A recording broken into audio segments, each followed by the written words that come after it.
They say some moments haunt you forever. Not because they were loud or dramatic, but because they were quiet, unexpected. Because they slipped in when your guard was down and never left. It's been 2 years. 2 years since I opened that door. 2 years since I saw my stepson doing something I wasn't meant to see. And what I did next, it changed everything. This isn't about lust. It's not about scandal. It's about loneliness. About being surrounded by people and still feeling like no one sees you.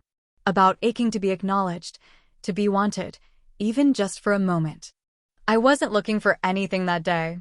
I was just walking down the hall with a pile of laundry in my arms. The house was quiet. My husband was gone, and I thought Darian was asleep. But his door was open. Just a little. And I looked. For a second. Maybe 2. And in that second, something shifted inside me. Something I didn't know was broken, cracked. I should have walked away. I should have said nothing. But I didn't. Because sometimes, when you've gone too long without being touched, without being heard, even the wrong kind of attention feels like oxygen. You don't plan these moments. They just happen. And once they do, nothing is the same. What followed was not a love story. It was a consequence. A chain reaction of silence, need, and choice. And I'm not proud, but I'm not lying either. This is what happened. Subscribe to Heartfelt Tales Unfold, because here, we don't just tell stories, we unravel the human heart. My name is Renee. I'm 39. I've been married to Malcolm for 7 years. And for most of those years, I've been lonely. Malcolm is a real estate consultant. Always moving, always closing deals, always chasing the next opportunity. He's good at what he does, people like him. He lights up a room when he wants to. But at home, he barely flickers. We used to laugh. We used to touch. We used to fall asleep tangled together, not just because it was comfortable, but because we wanted to feel close. Now, we share a bed, but not a life. The mornings start with silence. The evenings end with small talk. He kisses my cheek like I'm someone he used to love, like muscle memory he hasn't thought about in years. I tried to fix it. I brought up therapy once. He laughed. Said things weren't that bad. And maybe they weren't on the surface. We weren't yelling. We weren't fighting. But sometimes, silence is louder than any argument. Then there's Darian. Malcolm's son from his first marriage. 18. Quiet. Withdrawn. He spends most of his time in his room with his headphones on, sketching, painting, getting lost in things I'll never fully understand. He's not cold, just distant. Like he's been hurt before, and now he only lets people in halfway, if that. But I've seen glimpses. I've seen the warmth in him when he talks about art. The softness when he helps me carry groceries without being asked. The way his eyes linger when he's listening, not just hearing, but really listening. It's something Malcolm stopped doing a long time ago. Our house looks like something from a magazine. High ceilings, big windows, beautiful furniture. But it's cold. A house filled with footsteps, but no warmth.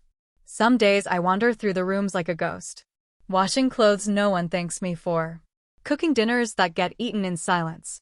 Laying in bed beside a man who used to make me feel like the center of his world, now too distracted to even say goodnight. I stopped wearing lipstick. Stopped buying new dresses. Stopped trying. Because what's the point of being seen if no one's really looking? But Darian. He saw me. Not in the way I expected. Not in a way I even wanted at first. But when someone looks at you like you exist again, something inside you wakes up. And once it's awake, it's hard to put back to sleep. It was a Thursday afternoon. I remember that because Thursdays were my self-care days, the one day of the week I carved out just for me. Malcolm never noticed, of course. But I did it anyway, booked the same spa, same time, same routine. A little escape from the noise, or rather, the silence. But that day, the spa called and canceled. Water issue, they said. So I drove back home. 20 minutes earlier than usual. Didn't think much of it. The sky was gray, the air heavy. One of those days that feels like something's waiting to happen, even if you don't know what. When I opened the front door, the house felt still. Not empty, just still. The kind of stillness that makes your footsteps sound louder than they should. Malcolm was out of town, and the house should have felt calm. But there was a hum in the air. A tension I couldn't place. Then I heard it. Music. Not loud. Just a soft, low rhythm. Coming from Darian's room. Something slow, almost sensual. The kind of melody that wraps around your skin instead of your ears. At first, I thought maybe he'd fallen asleep with his music on. I walked down the hallway quietly, barefoot on the hardwood floor. I didn't mean to open the door. I really didn't, but it was already cracked open. Just an inch. Enough to see light and movement. And I looked. Just for a second. Darian was there, shirtless.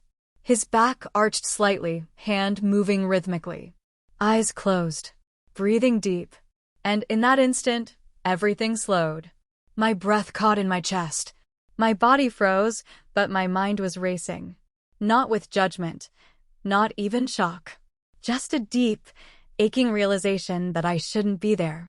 I backed away, careful not to make a sound.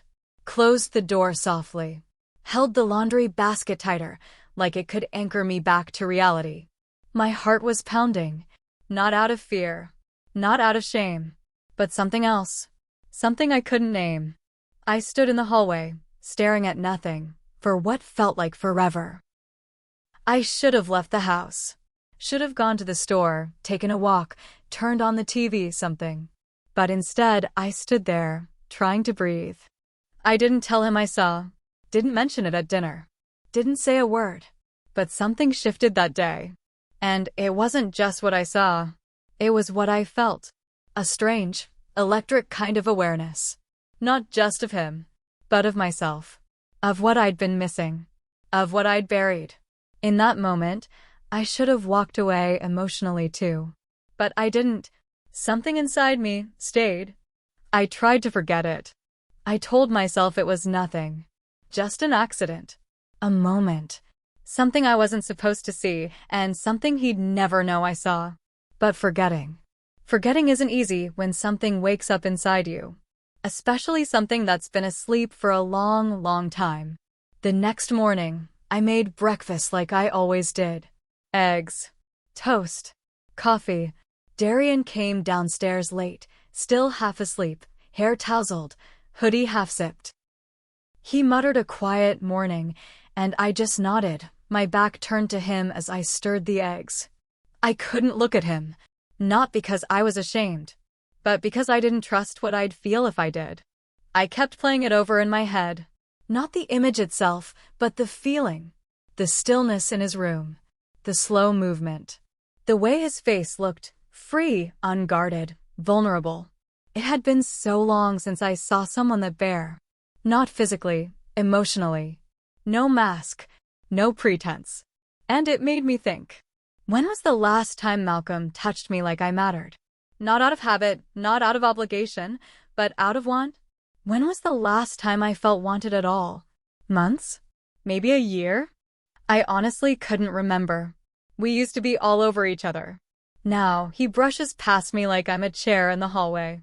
And somehow, that moment at Darian's door, that brief, accidental glimpse into his private world, it made me feel something I wasn't ready to feel. Not desire. Not at first. But noticed. Awake. I started noticing things I never paid attention to before. The way Darian carried himself. The way he always smelled faintly of cedarwood and paint.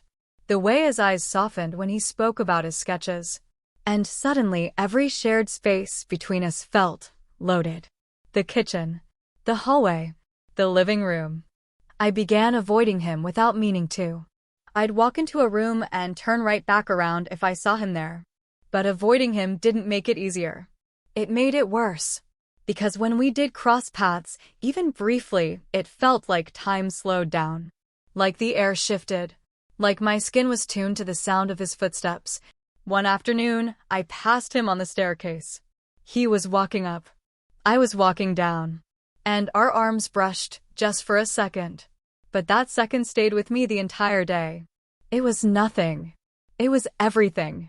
I sat on the edge of my bed that night and asked myself a question I didn't want to ask. Was I really this starved for attention? That I was starting to notice my stepson in ways I shouldn't? The thought made my stomach turn. Made me feel dirty. But it didn't go away. Because this wasn't about Darian. Not really.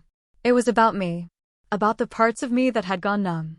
The parts one thought didn't matter anymore because I was a wife, a stepmother, a woman nearing 40 who should have known better.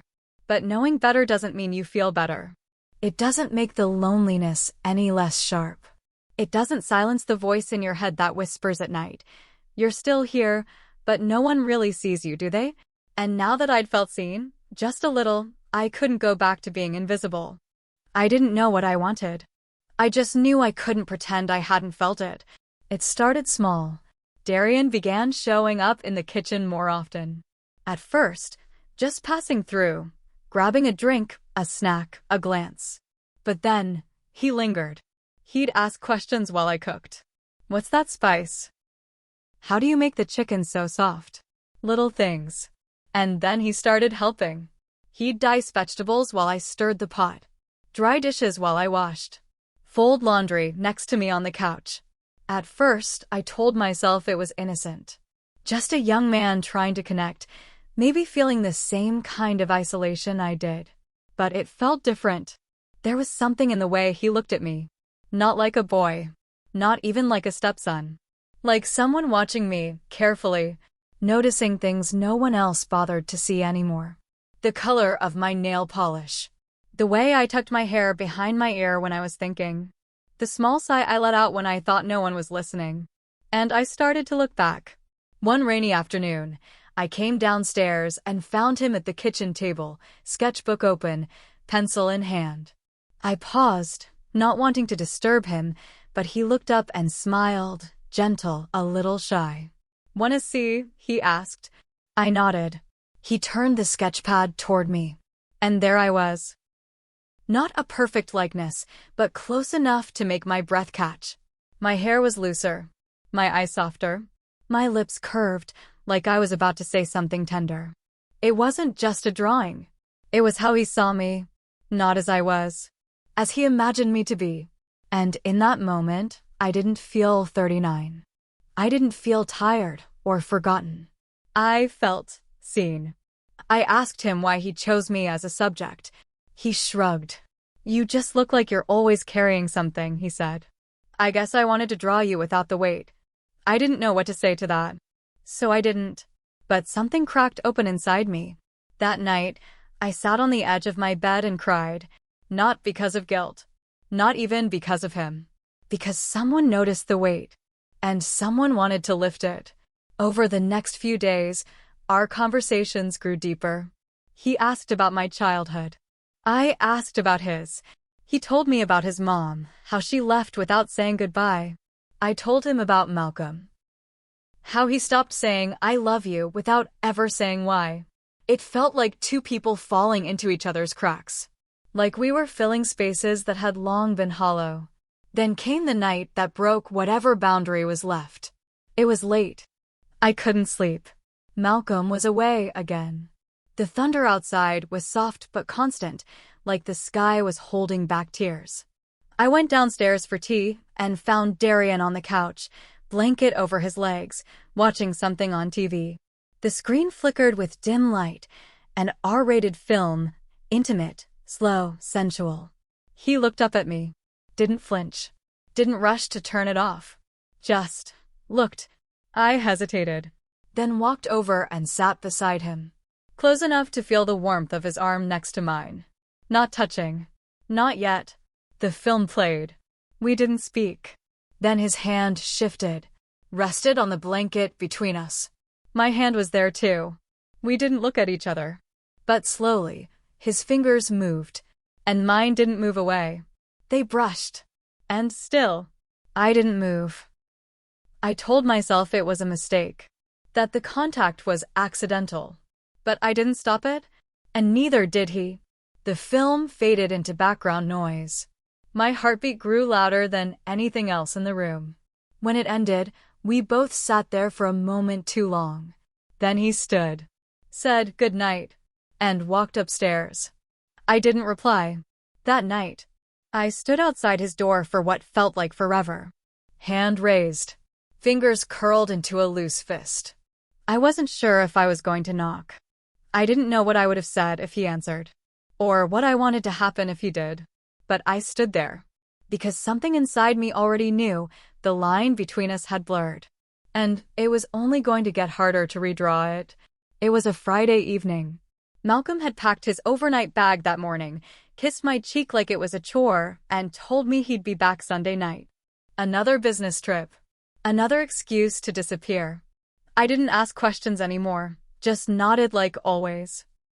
The moment the door closed behind him, the house changed. It wasn't just quiet. It was still, like it was holding its breath. I went about the day like normal.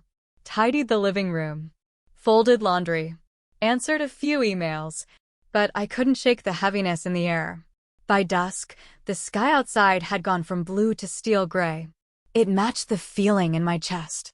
I was in the kitchen prepping dinner, nothing fancy, just pasta and garlic bread, when I heard footsteps behind me.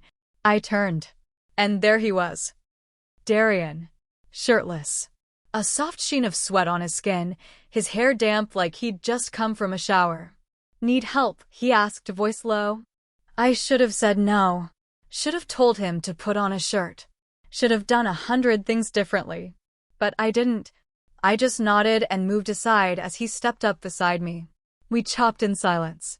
The sound of the knife hitting the board, the boiling water bubbling, my heartbeat too loud in my ears. Then he spoke. You ever feel like no one actually sees you? His voice wasn't casual. It was heavy. Personal. Like the question had been growing for a long time.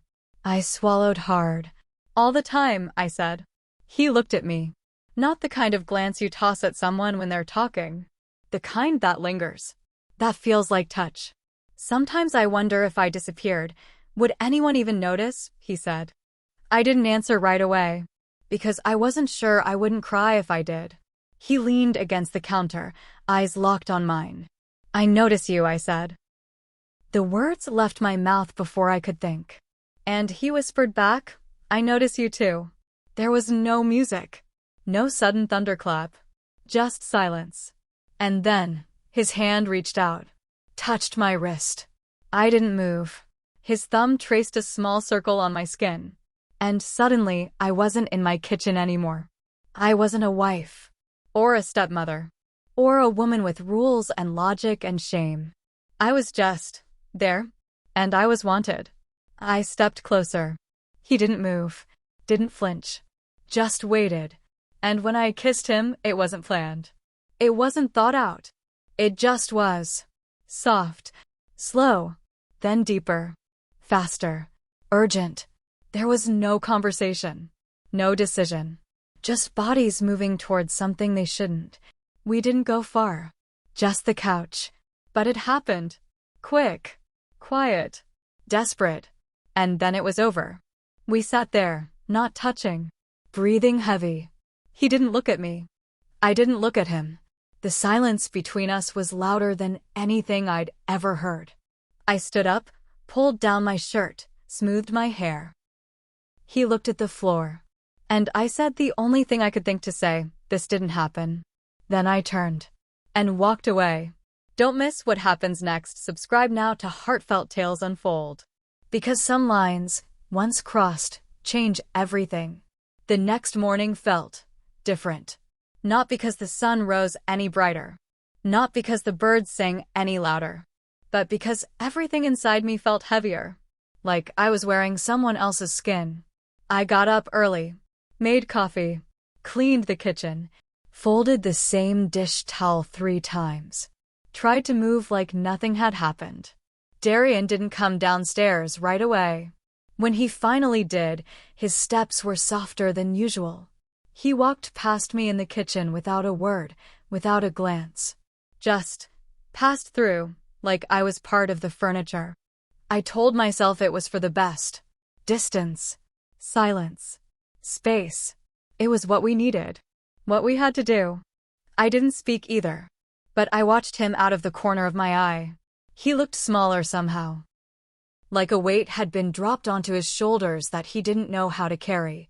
And I knew that weight. Because it was sitting on my chest too. That evening, Malcolm came home. He walked in, dropped his overnight bag by the door, and immediately reached for his phone. Flight was rough, he mumbled, already scrolling. Anything happen while I was gone? I shook my head. Smiled like everything was normal. Like I hadn't broken a sacred line less than 48 hours ago. He didn't notice. Not the tension in my shoulders. Not the silence that hung between Darian and me like smoke. Not the way my hands trembled when I set the dinner table. He didn't look at either of us. Not really. At dinner, the three of us sat down our usual quiet, disconnected routine. Darian barely touched his food. I picked at mine, keeping my eyes on my plate. Malcolm scrolled through his messages. Then it happened. Darian reached for his water glass, too fast, too distracted, and knocked it over. It fell, hit the edge of the table, and shattered across the hardwood floor. The sound cut through the silence like a scream. Sharp, sudden, unforgiving. No one moved right away. Not even him. Malcolm looked up, annoyed but still half distracted. "You good?" he asked, like it was a question he didn't actually care about. Darian just nodded. "Yeah, sorry." He knelt down, quietly picking up the shards with his bare hands. I stood up and went to grab a towel, but by the time I returned, he was already gone. He disappeared into his room and shut the door. That night, the house went still again. Malcolm fell asleep watching some finance show, headphones in, oblivious to everything. But I couldn't sleep. Something was pulling me, dragging me to the hallway like a string tied around my heart. And then I heard it. Soft at first, then sharper. Crying. Not loud, not dramatic, but quiet, muffled sobs like someone trying hard to stay hidden even in their pain. It was coming from Darian's room. I stood in the hallway, frozen. The door was shut, the light off underneath. But the sound, it broke me, because I knew that cry. The kind of cry you let out when something inside you has snapped and you don't even know how to name it. I didn't knock, didn't speak. I just stood there, hand against the wall, tears welling up in my own eyes. And I thought, I did this. I let it happen. I let him carry something he never should have had to carry. I stood by my bedroom door, listening to the sound of a boy who had become a man too soon because of me. The days after, they didn't pass like time usually does. They dragged. Like my life was caught in thick, invisible molasses, stretching every second into something unbearable. I went through the motions. Smiled when I needed to, cooked, cleaned, answered emails. Played the part one was supposed to play. But inside, I was unraveling. At night, when Malcolm was asleep beside me, his back always turned, his breath heavy and even. I'd lie there with my eyes wide open, staring into the darkness, replaying everything. Not just the moment itself, but everything that led up to it. The way Darian had started looking at me. The way I let him. The way I looked back. Was it desire? Loneliness? Was it just the ache of being seen after so long of feeling invisible? Maybe all of it. Maybe none of it. I didn't even know anymore. What I did know was that I crossed a line. And not just any line. The line. The one you're not supposed to go near, let alone step over. And now it was behind me. Far behind. And there was no going back. I stood in front of the mirror that night, the bathroom light casting shadows across my face. My hair was a mess. My eyes were tired. My mouth trembled even when I wasn't speaking. I didn't recognize the woman staring back at me. There was shame. So much shame. But there was something else too. Something colder, darker, more dangerous. There was understanding. I understood how it happened. How someone could fall into something wrong and not stop themselves. Because they were starving. because they were tired. Because the silence in their life had gotten so loud, they'd do anything, just to feel something again. I pressed my fingers against the sink, gripped it like it was the only thing keeping me grounded. And I asked myself a question I didn't want to answer. Did I ruin him? Did I give Darian something he thought he needed? Or did I take something from him he'll never get back? He hadn't spoken to me since that night. Not really. Just thanks when I passed him the salt. Yeah, when I asked if he needed a ride. Words, but no connection. And in a way, that hurt more than if he'd yelled at me. Because I knew what silence meant. I'd lived in it for years. Now, he was building his own version of it. And I was the reason. I thought about confessing to Malcolm. Telling him everything. Ripping off the bandage and letting the wound bleed in the open. But what would that solve? It would destroy Darian. Destroy our family. Destroy me. And Malcolm? Would he even care? Would he scream? Cry? Leave? Or would he just look at me the same way he always did, like I was a stranger he'd grown tired of? I stood in that bathroom for a long time, just staring, haunted, disgusted. And then I did the only thing I felt capable of doing. I chose silence. Not because it was brave. Not because it was right. But because it was the only thing that would let everything stay standing, at least on the outside. Inside, I was already crumbling. And that's the thing no one tells you about choices like this. They don't end when the moment ends. They live with you. Inside you. In your chest, your gut, your mirror. They whisper to you in the middle of the night. They weigh your footsteps during the day. They become part of your shadow. And I know now. This is mine. Have you ever stood at a line, knowing, truly knowing, you shouldn't cross it, and still found yourself on the other side? Not because you're reckless, not because you're evil, but because, in that moment, your heart screamed louder than your conscience? I don't ask that to justify myself. I know what I did. I know what it meant, what it cost. But still, I wonder, was I wrong for what I did? Or was I just human?